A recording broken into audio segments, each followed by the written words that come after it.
Okay, this is the second video for week 4 of English Composition 2. So let's look at the Rogerian argument assignment sheet.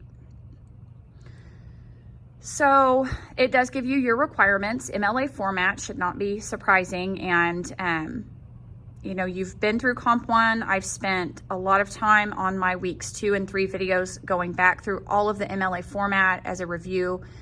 You do always have those videos to go back to. You have the October 21st news forum posts. So I'm not going to spend any more time going over this. 4 to 5 pages, double spaced, not including the works cited. So we are looking at, you know, a longer essay now.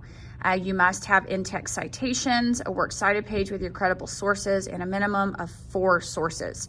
So your classical argument, there were 3. Now we're going to have 4.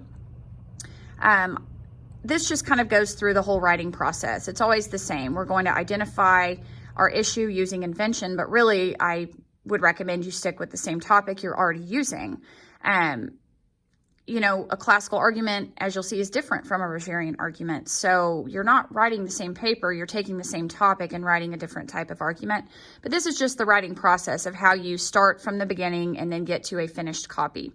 So really what you need to look at and what you should care about is the method of organization for this assignment. This part right here on page 2 of the instructions, because this right here tells you exactly what you're doing in your essay.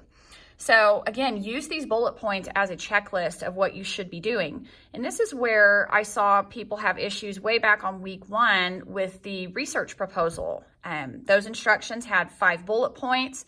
And then some people, you know, when I got to the final copy, I didn't see people addressing all 5 of those.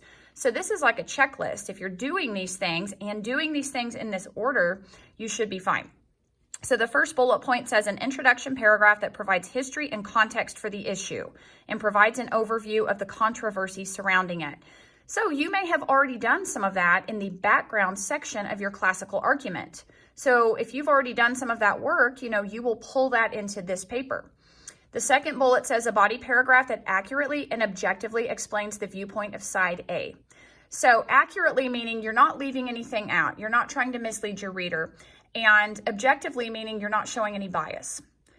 Then you'll have a body paragraph that empathetically validates strong aspects of the viewpoint of side A.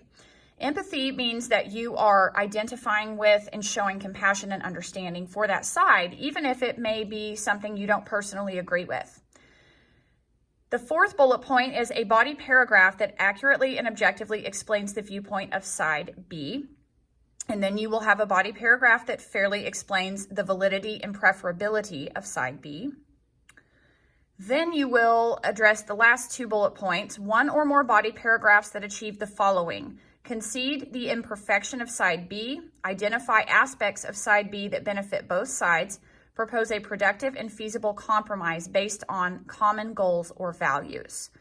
And that's really what you have to come up with that is going to be new here on this essay is when you take these opposing sides, what are common goals or values that both sides can agree on?